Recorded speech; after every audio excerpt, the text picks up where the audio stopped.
champ ready. So when the champ is ready, we got to get started. Let's welcome in WBC super middleweight champ, David Benavidez. David, you there? Yeah, how's it going? Right on. Hey, man, so glad to have you on. I know that in this here COVID streets, everybody's schedule is a little bit strange, but I understand you just coming from the gym. Is that right? Yeah, I'm actually sitting outside the gym right now. I got started like at 1:30, so I barely finished my workout before logging into this right now. So, it's just a regular day. Yeah, I appreciate that. What did you work on today? Just a whole lot of, boxing stuff, maybe like a little bit of head movement, some jabs, body shots, just the regular stuff we've been working on for months. I see you in your car. What kind of whip you got? I got a Mercedes. You got that upgrade. Yeah, I had to get. You win the world title, you got to upgrade a little bit. What was your first car? Well, my first car, it was a BMW, a 3 Series. It was a little one. I got it when I was like 17 years old, and so I was very excited when I got that. But this one, I got the AMG. This is the big boy Mercedes. So I'm very happy about this one.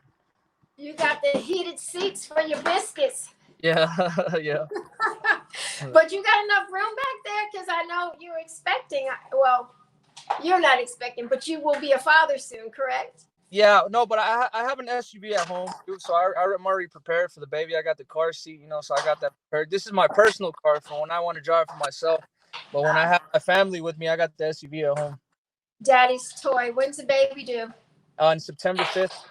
September? Yeah, September 5th. Yeah, so it's going to be, I'm very excited as well because I fight in August 15th, somewhere like that. August 15th or August 20th, and my baby's going to be born like 2 weeks later. So everything's falling, in place really perfect. So I'm very excited. Now, did I read correctly? You having a boy? Yeah, I'm having a boy, little baby boy. Well, congratulations, man. That's that feeling of being a first-time parent is something that you never get again because it's the first one.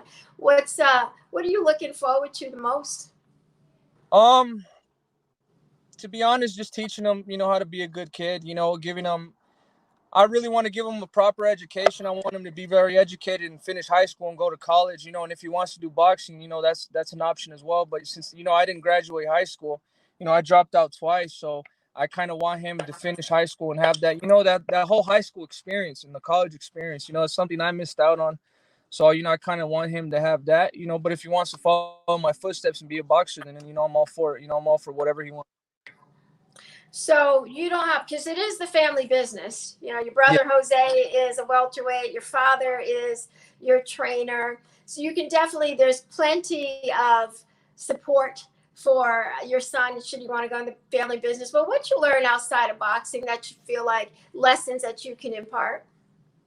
It's just, honestly, boxing has been my whole life since I was a little kid. I started boxing when I was 3 years old. I'm 23 right now, so I have 20 years boxing. So I've been in this my whole life.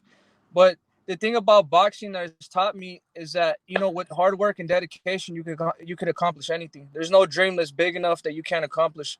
All you have to do is work hard and, give your all to whatever you want to do, and you could accomplish anything. I feel very, very fortunate right now. I could take care of my family, not just my brothers and my sisters. I could take care of my dad, my mom, my aunts, my uncles, everybody.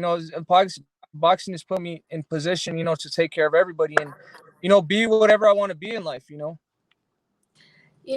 So you didn't always have the easiest path to becoming champion. You had some challenges along the way. What did you learn about kind of the times that were most difficult for you and the mistakes that you made that you've applied to your boxing? The things I've learned about is, tough times don't last, but tough people do. You know what I mean? You just have to keep pushing, keep pushing, keep pushing. You can never give up on yourself. Until we're down on the grave, until we're in the grave, man, that's the only way we can't do nothing. But, you just got to keep pushing, keep pushing. I feel like once you give up on yourself mentally, that's when you lose everything and, stuff starts happening to you. But if you have a strong mentality, you could prevail against anything. You're just 23, correct, David? Yes. So you're still a young man. I mean, I think I got some pants that might be older than you are. No, I ain't even lying. But you could also be having the time of your life. Do you feel like you're missing out on anything? It's summertime. Not at all. You know, I'm 23 years old. I bought my first house in 22. You know, I'm about to pay it off after my next fight. You know, I've been in position financially, you know, that I could do things I've never dreamed about. You know what I mean? So I feel like I have when it's time to celebrate, I celebrate. You know, I take trips every time. You know, after my fights, you know, I've gone to some beautiful places. You know, I've given my mom, I've given my father a lot of things. You know, I've given them a lot of money. So that's like I said, boxing has put me in the position to do things I've never imagined of doing. You know what I mean? So I don't feel like I'm missing out at all. I missed out on having a childhood, but it was for it benefited me a lot. You know what I mean? Because I know people, I have friends, I have cousins that they had the best childhood, and you know they've had so much memories, high school and all that, but they didn't really go on to proceed a career or do anything else after. So I feel like I gave up my childhood, but for a right reason. So let's. I want to put a pin in that for a second because I want to talk about the boxing. But it sounds like we might have Ramblin Ralph Velez in the back here. Do we have Ralph on? Bring him out. Bring him out. Hey guys, sorry. Hey. That's all right. We in 3 different states. What's going on, guys? We're gonna keep. Good. David was just telling us that he might not have had the picture perfect childhood and adolescence, but he's grateful for all the lessons that he's learned. So I want to get into a little bit of the boxing now. Everything is upside down. What's new is old. What's old is new. What's left is right now because of the global pandemic. What has slowed down for you? What have been the biggest obstacles for you over the past couple of months? Well, what's really slowed me down is, everything happened. I was supposed to fight in April, and that didn't happen. My fight got pushed back. So, now I haven't, when I fight in August, it's going to be almost 11 months since my last fight, my fight in September. You know what I mean? Did you have a full camp? Huh? Did you have a full camp for that fight? Yeah, I had a full camp, but the fight had canceled like 3 weeks before the fight. So, I was already ready to fight, basically. I think Ralph was there. I was going 12 rounds sparring, so I was extremely ready. Damn, and ready. Then it was like 4 weeks before the fight got canceled, so we were really bummed out. And it's not just that. It's that I'm almost been out of the ring for about a year. You know what I mean? Right. So I got pushed back a little bit. So I just been eager to get into the ring.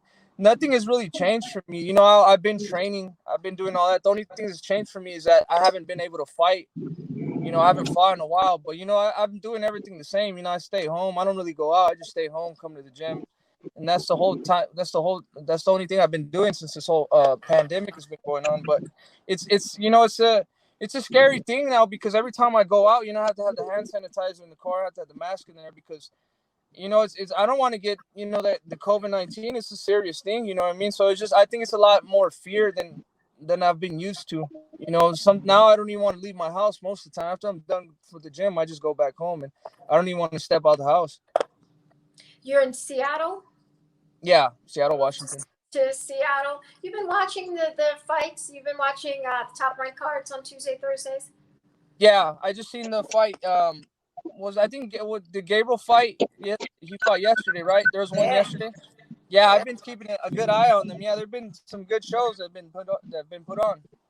So you feel like you're getting prepared to kind of go into these bubbles? Top Rank is ironing out some kinks. I know that they've had, Michaela Mayer had the false positive, I guess, and then we had the trainer test positive yesterday. Are you getting any information kind of from your fellow fighters or anybody else who's going through the experience to prepare you for the next fight?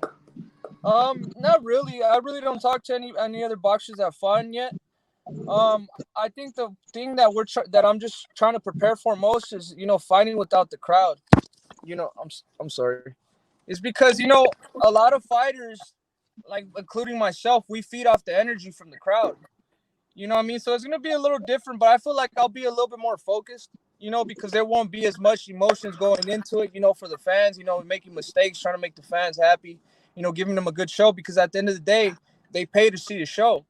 And we're performers. We have to give them a good show. So I think I'll be a little bit more focused since there's no crowd. But I'm still gonna be bummed out because none of my family could go. You know, when I fight, you know, a lot of my family go, a lot of my friends go. You know, I have family and friends everywhere in the United States. You know what I mean? So I'm not really gonna be able to see them, and that's kind of, it bums me out. But you know, it is what it is. We have to do what we have to do. Ralph, reaction? Yeah, one thing I want to say too about this young man is that I've had a chance to grow up with him. At one point, David, I know they've told the story a million times, but you know, David was up more like mid 200s as far as his weight, but he wanted to fight, and I have never seen anybody so determined and hungry. Maybe other than a Floyd Mayweather when he gets in the gym. I mean, David works out like he works out like an Olympic athlete, and it's crazy because you know you see him and you're even tired just staring at him. When I went up to Seattle to see these guys in their new gym, it's like my goodness, you know how can he sustain this every single day during the camp? But then you know you see him working on his speed, getting faster, working on things with his father, and the family is just it's an unbelievable story. You know, the father, Jose Senior, self-trained, learned from anything he can get his hands on, from videos to watching in the wild card gym where they first were training with David's older brother, and he took all that and basically made it his own style. So their training methods are like their own methods. It's not from anywhere else, or it's not, doesn't belong to another coach. It's like their own training, and it shows. I mean, tell me another father who has two children that become world champions, you know, and right back to back. You know, it wasn't that long ago that Jose Junior had the belt, and I just think it's amazing. But the one thing that stood out for me, and David, I'm going to go ahead and spoil this because we talked personally about this, is that sometimes at that age they're out there buying their Bugattis and their Lamborghinis and 12 chains, and you know David's already been looking at getting like houses, and he's been looking at getting things that will basically, when he's done boxing, he'll still be able to profit off of rental income, off of properties. You know, he's already looking at a third property out in that area, and that's the best area in the nation for real estate because I'm in real estate. So he's in a perfect area for it, and it just amazed me that he's able to speak to me at that level at such a young age with really nobody saying, "Hey, man, you need to sit down and look at this." Like it's on his own. You know, he's going to have a family pretty soon, and he's already thinking ahead of time, like, okay, I want to be prepared so he doesn't have to fight until he's 37 years old. So to me, it's just really amazing, and I've enjoyed growing up with him in the gyms. They got me in shape. I used to train with these guys, and we would go to this mountain here in South Phoenix called South Mountain, and they would be like, "All right, man, you need to keep up." And fucking like, not even a half a mile, these guys would be gone, and I would be way in the back, and I'd still be going up, and they would be coming down. I mean, just tremendous work ethic, the whole family, and I'm just very happy for David. You know, you mentioned that you had gone through a full camp. You were ready to fight in April. Are we going to see you again in August? Is that correct? And then who is actually, because there's been a bunch of names lined up. So yeah, it's going to be sometime in August. I don't really have the exact date yet, but I'll, you know, as soon as I get that information, I'll put it out on my Instagram, and I'll give everybody the news. But it's going to be against the same guy, Romer Angulo. Is because the reason I'm fighting him is because I was supposed to fight the #1 contender at 168, and that guy got injured. So last minute, this guy stepped in. You know, he's a pretty solid fighter. I think he's 25-1 with 22 knockouts, something like that. So he's a heavy hitter. He's just coming off a win off Anthony Sims. So, you know, we signed the contract with him before the fight got canceled. We signed the contract, you know, so, you know, he's the only one who stepped up at the time when I have no opponent. So, you know, as a fair man, I'm giving up another opportunity as well. So, you know, this is going to be a great fight. I know he's hungry. He's fought for the world title once before. He has a great record. So, you know, I'm not taking this lightly. I don't take anybody lightly. I feel like I'm at the moment now where every fighter is hungry. They know this win could change their life, so they're going to be coming in extremely hungry. So, you know, that's just what motivates me too, because when I fight a fighter that caliber, that's that ready, you know, that just brings the best out of me. So, you know, that's the guy I'm going to fight. So I'm looking forward to it. You know, this guy's a brawler. You know, I'm a brawler, so it's going to be fireworks all night long. That fight comes after you beat Anthony Durrell. Anthony Durrell is known, he is a veteran. As a result of that fight, did you learn anything about yourself? Because you're still young. I mean, you were the young Thundercat coming. Do you feel like people underestimated you going into that fight? I mean, people always underestimate me since I've been a little kid. Since I turned pro, I wasn't even, if you ask anybody from back then, nobody said I was going to be a world champion, especially at 20 years old, 22 years old, had 2 WBC world titles. So I've always been underestimated. Everybody says that I'm going to get exposed, the next fight's going to get exposed, but it doesn't happen because I train harder than anybody. I come ready. I stay prepared, and I got that fight in me. I got that will and that determination. And the thing I learned about Anthony Durrell, he had never been stopped before. I was the only one who stopped him. Mm-hmm. You know what I mean? All that pressure, I think at the second half of the fight, that's where I come alive, and that's where the best comes out of me. I stopped a guy that has 15 years experience, professional. He has never been stopped. He's fought Badu Jack. He's fought the best of them, and I stopped him. You know what I mean? So that speaks a lot on its own. And then people still try to say I got exposed, whatever. They can say whatever they want. At the end of the day, I'm still going to be the champion. No matter who it is, who I fight, I'm still going to be the champion, and I will be the last man standing. You talk about the pressure that you're known for, and there's another name in the division that I got to bring up, and that's Caleb Plant. Caleb is known for being a counterpuncher and known for being able to come alive more in those later rounds, similar to you. If you two were to meet, how do you see your pressure matching up with his counterpunching? I could sit here and, all day long say, I've been talking about this all day long. I just feel like, I'll say something, then he'll go and say something else. I feel like my pressure at the end of the day, I'm a bigger guy, and I'm a true 168 pounder. He's not. He can fight at 160, 154 if he really wanted to. So I feel like my pressure would break him down. He's never fought somebody with pressure like me. He's never fought somebody with the jab like me or that works the body like me. You know what I mean? So I feel like the only thing I can say is going to be a great fight. I'm not taking nothing away from him. He's a great fighter. And these are the type of fighters I want to beat. Because at the end of the day, I don't get nothing out of beating a guy that everybody knows I'm going to beat. I get the respect I deserve when I beat a guy where people actually think he could beat me. So it's just going to be a great fight. And I know for a fact he won't beat me. You know what I mean? Do you feel like he's disrespecting you now? Do you feel like Caleb is respecting you as a fighter? Is he respecting me or disrespecting me? Yeah, well, either. Like, do you feel like he respects you?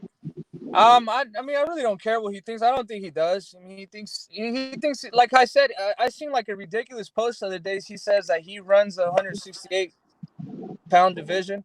Like, come on, guy. You fought freaking Feigen Boots and Mike Lee, and now you run the super middleweight division. Like, calm down. He's 28 years old, and the best name on his resume is freaking Uskateki. Well, I stopped Uskateki twice in Big Bear in 3 rounds. You know what I mean? So I think he's getting a little bit ahead of himself. I really don't. There's a lot of bad blood. I don't respect him. He don't respect me, and that's fine. But at the end of the day, once I knock him out, he's gonna have no choice but to respect me. Do you feel that the way your father has been there with you and your brother, and the way that he came up, you guys are very humble. Even CC, I'm gonna go back even like 5-6 years ago. They opened a gym in downtown Phoenix, and anybody that wanted to go in there and train next to these guys, they let them. Even to this day in Seattle, where their gym is at, if you walk in the gym, it's not a, hey, you can't come in, hey, you can't even be in here. I mean, they let kids come in there, train next to these guys. Do you feel that has helped you to be welcomed? Because, David, you caught fire immediately, and everyone that's out there that knows boxing, they love you very much. They love your style. And do you take the way your father has been with you guys as part of that? Or do you basically say, you know what, this is the way I feel in my heart, that I'm a people's champion and I'm just going to love everybody? Because, dude, when you go to Vegas, I've been there with you, you get bombarded, bro. And you don't get upset. You don't get mad. You take pictures and you do it for an hour or 2 hours on end just to try to make it somewhere. And you don't get upset. Like, was that a teaching from your dad, or is that something that you just in your heart, you just have naturally? It's funny you say that too, because at the gym right here, I mean, I come in, I say what's up to everybody, even if I don't know anybody. I'll say what's up to everybody. I'll tell everybody hi, and I feel like they get a little like they're like a little confused because they think all Right. champions are like, oh, you can't talk to you, I can't say hi to you, but these are my people here. At the end of the day, they train in my gym. These are my people. I feel like the reason I'm like that is because when I was younger, there was a champion. I forgot who it was. But I tried to say hi to him. I was a little kid and I seen the champion. I thought, I felt like I had just seen a god. You know what I mean? Because I love boxing since I was a little kid, and the fucking guy just brushed me off. You know what I mean? That kind of hurt me. Because I was such a big fan of boxing, and I was a little kid, and it kind of broke my heart. Like, I'm not gonna lie, like it made me like really sad. And since that day, I told myself, if I see a little kid or say anybody wants to say hi to me, I'm not going to be like that, because at the end of the day, these people are the ones who support me. They support me when I'm on that platform, So these are my people. Anywhere I go, Texas, Las Vegas, Arizona, I'm not nobody. I'm not a freaking celebrity. I'm not a superstar. I fight for the people, so I'm there with everybody. You know what I mean? And that's just how I've always been. I don't try to look at people like, like they're lower than me or anything like that, because at the end of the day, they're not. I'm just a professional boxer, and that's what I am. I'm not a freaking celebrity. I'm not a superstar. I'm just a professional boxer, and I'm just like everybody else. We talked about the Canelo situation, and when we had that conversation and we put it out, that went crazy, and everybody started talking about that. And now, like, it's a pretty big situation. Is that the dream fight for you? Is that the end all be all, is to conquer him and to be like, okay, I'm the king at 168? And do you feel like the fights that you've had, the last couple of fights at 168, maybe has been a little difficult for you to get to? And will you think about ever moving up a weight class? Well, of course, that's the fight I want. I feel like I really don't understand people, man. Like, they get mad because I say I could beat Canelo or something. Like, I'm not gonna freaking bow down to nobody. They want to think, oh yeah, this is the best. He can never be beat. I'm not gonna say it about nobody. You know what I mean? If they're in my weight division and I train as hard as I train, in my heart, I feel like I could beat anybody. You know what I mean? And I'm gonna train until somebody proves me wrong. What I'm gonna do is I'm gonna give them my best at the end of the day. And if I don't succeed, I don't succeed. But I know in my heart that I train my hardest, to get that victory. So, I mean, if Canelo's in my weight class and there's an opportunity to fight him, of course, I'm going to train like if I could beat him. I'm not going to go in there and think, oh, this guy can't be beat. Because if you walk into a fight like that mentally, you're already broken. So you're not going to succeed anyways. You know what I mean? So me, I want to go down in the history books as the best super middleweight, as the top 10 best super middleweight there ever was. You know what I mean? So I know I got to work hard, and to get that spot, I got to beat the best fighter that there is today, and that's Canelo. You know what I mean? So I'm always going to shoot for the moon. I'm always going to shoot for the stars, and that's how it's going to be at the end of the day. I mean, it doesn't matter to me. At the end of the day, he could get hurt just like me. He could get beat. He's been beat already. So, I mean, there's already a strategy to beat him. I just got to be at the top of my game. It won't be easy, but it can be done. Do you feel like there's a difference? What did you say? No, I said I told you, CC, the man is he's on point. I told you. It's clear as day. Do you feel like there's a difference between being great and being the greatest? What gets me through my days is I'm just trying to be the best I could be today, and just keep improving there. It's hard, to be like, oh, I'm gonna be the greatest, because there's a lot of you got to fill some big shoes, so you can't just be like, oh, I'm gonna be the greatest. Every day, it's little by little. You know what I mean? Be like, I'm gonna be the best I can be today. We're gonna push a little bit more today. We're gonna keep pushing. We're gonna keep pushing. And then and then that's how you improve. You can't just step out and say, oh, I'm just gonna be the greatest, and everybody's gonna believe you. You just gotta, inch by inch, day by day, you gotta be the best you could be every day. And that's how you become the greatest, in my opinion. We mentioned that you come from a fighting family. Of course, your brother Jose is a welterweight former champion. We gonna see him again soon. How's his knee? What's he looking like? Yeah, he's doing good. He's training too. He's probably gonna come a little bit later. It's just right now, he just had his daughter. I feel like it's his first daughter, so he's just like he's enjoying his time with her. And she comes around all the time. She looks like a little Cabbage Patch doll. Yeah. She's very, she does. Yeah, she's so pretty, man. And he's we've been boxing their whole life, so this is something he's never experienced, and I'm about to soon experience that too. So I can't even tell you how he feels. He just looks very happy. He's enjoying his time with his daughter right now, but I feel like he wants to come back soon. I mean, he's working hard. He has another motive to work as hard as he can now. So, I mean, right now, I think he's just enjoying his time with his daughter, but he'll probably be back soon. So your pops has a granddaughter and about to have a grandson. You think that's gonna calm him down a little bit? Because your pops is known to have some fireworks. Like, is that little girl kind of mellowing him out? Maybe, yeah. When you see him with my niece, you know, I've seen something in him I've never seen before. Like, he's just like super loving and caring. I'm like, man, where was that freaking love at when we were little in the gym? Oh, now you're a sweetheart now, huh? But he's you know, he looks very happy too. You know what I mean? I feel like it's just changing all of our lives. It's just changing his life too. You know, it's his first time being a grandfather, so we're all stepping in, you know, different chapters in our lives.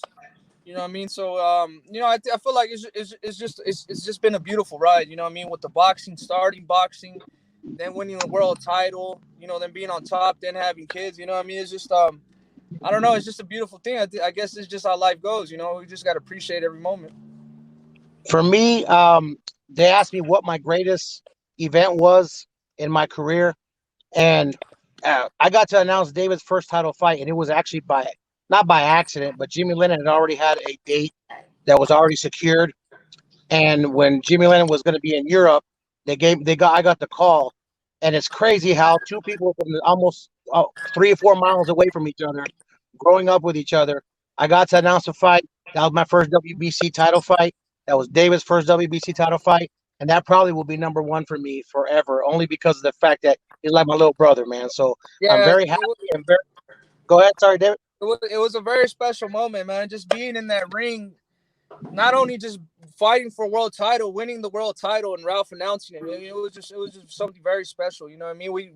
I've known Ralph since I was a little kid. You know, I've seen him at the gym all the time. So just being there at that same, that same moment, it was very special. You know what I mean?